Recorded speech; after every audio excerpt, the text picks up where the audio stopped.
This is a call for an uprising. Welcome to today's show.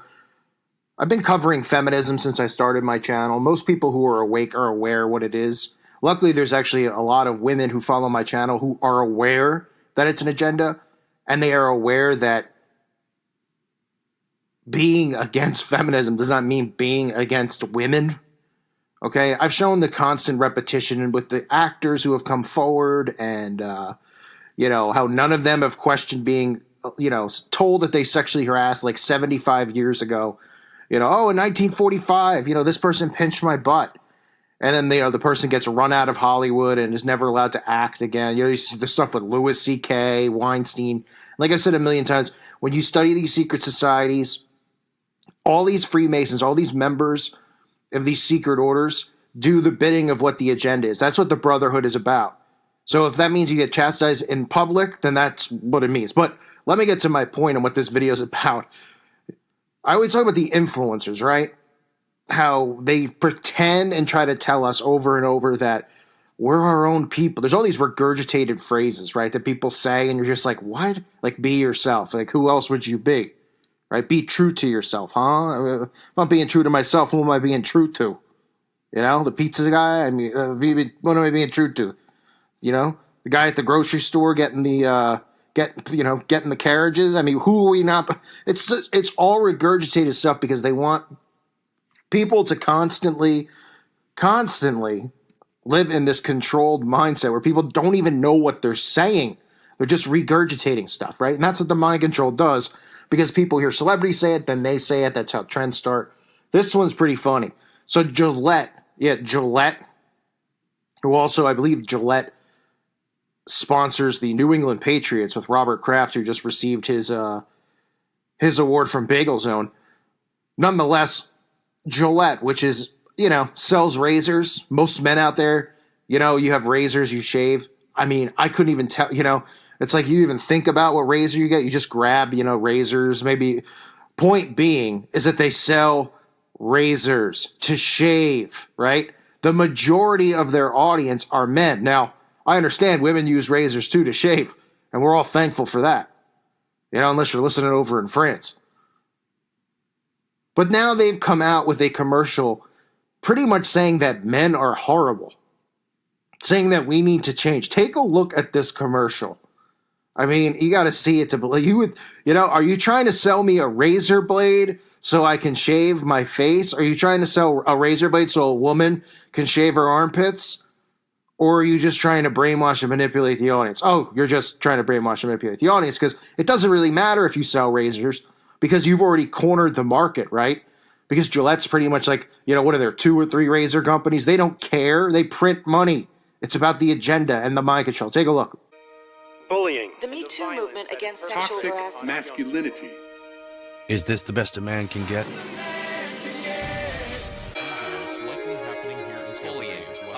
We can't hide from it. Sexual harassment. Who's the daddy? What I actually think she's trying to say. Making the same old excuses. Boys will be boys. Boys will be boys. Boys will be boys. But because we believe in the best in men. Men need to hold other men accountable. Smile, sweetie. To act the right way. Bro, not cool, not cool. Some already are. But some is not enough. It's not how we treat each other, okay? Okay? Because the boys watching today will be the men of tomorrow. Oh, I'm so ashamed to be a man because, I mean, look at this. First of all, I said it a million times. This is about free speech where you could see some of the comments in the video. The kid, oh, you're such a, they show text messages or comments. Oh, you're a loser. Everybody hates you, right? The kid crying in his mom's arms. Again, the anti-bullying movement is another movement. That is how they get rid of free speech. It is all about hate speech, okay? All these sissies out there now who exist, who grew up hearing the expression, sticks and stones may break my bones, but words will never hurt me. Now, apparently, words are murdering people. Words are so slanderous. Unless, of course, the words fit into their personal agenda. But you have these people on the left. Remember, the left and right doesn't exist. But let's just say, hypothetically, the people on the left, because these are the people who are really pushing to remove free speech in their own right. These people who think that they're a part of the left and the liberal movement. They're so offended by all this stuff, they're trying to take free speech away from people like me and call it hate speech. And they don't realize sooner or later when these rights are stripped, they're going to be stripped too. And they're not going to be allowed to form an opinion. Now, it's highly likely that those people aren't ever going to form their own opinion anyway because they're mindless zombies and mindless robots. But the anti-bullying movement right here being shoved down our throat, along with, they show the caricatures like, a guy in an office puts his hand on the girl's shoulder and, oh my gosh, he's saying what she's trying to say, because he's beneath her. This is all how they put this repetition into people's minds. So they think that this is the world that we really live in. Now, some of you will listen, you'll say, well, what's the point of feminism? I don't understand. Well, the point is not just to divide. The point is to do what they've already done, which is get the women out of the households, make women think it's despicable to be a mom, that it's not a job to be a mother, right? Think about all the subliminal messaging in shows where, the moms really just, they're moms and they're like, oh, I should never have given up my career. Being a mom is just beneath me. Let the dad be the mom. All of this stuff. It's about breaking up the household. And the reason for that is so that the institutions can raise the children, right? Have them in school 8 hours a day, learn nothing, let the repetition sink in over 20 years, and then you have what we have now, mindless zombies. Okay, I'm going to play a clip at the end here from an interview, and unfortunately, I think this interview was done by Alex Jones, but obviously, anyone who listens to my channel knows I'm not a supporter of InfoWars in any way, shape, or form. However, it's a good interview from a long time ago where they talk about how the Rockefellers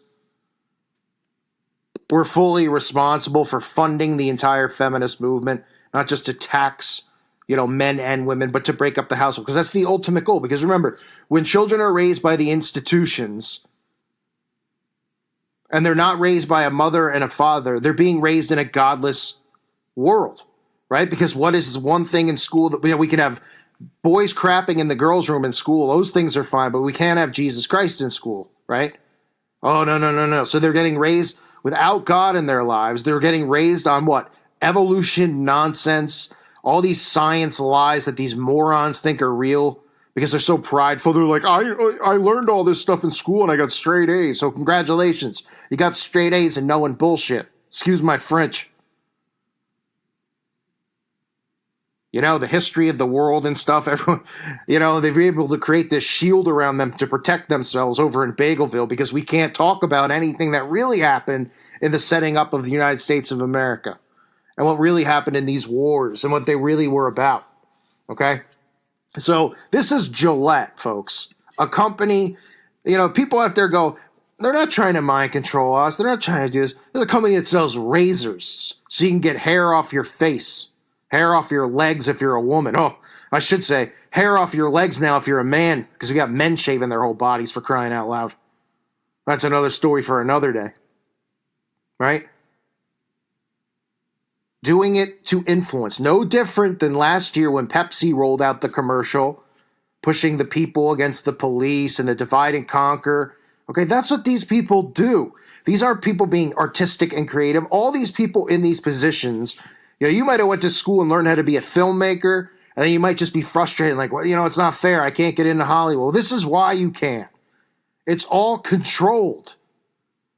They want you to be the rat in the wheel and chase nothing. So here's a clip, which really just summarizes what the feminist movement's about. I remember all these clowns who have been arrested or been, not arrested, excuse me, who have been slandered and had their careers flushed down the toilet.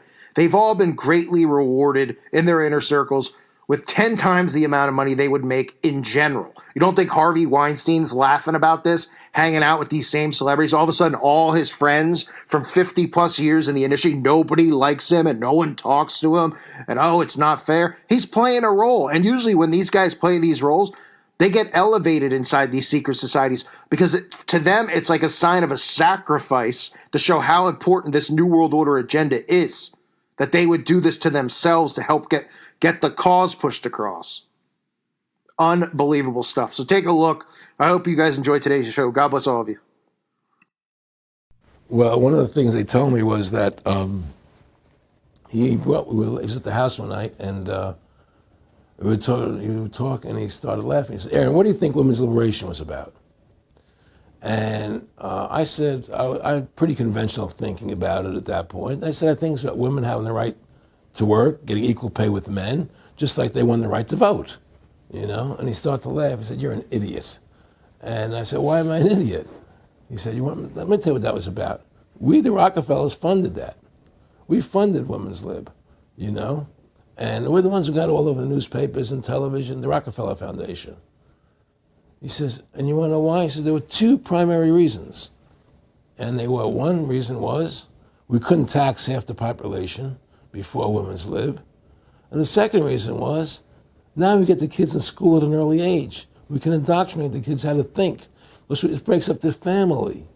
The kids start looking at the state as the family, as the school, as the officials, as their family, not as the parents teaching them. And so those are the two primary reasons for Women's Lib, which I thought up to that point was a noble thing.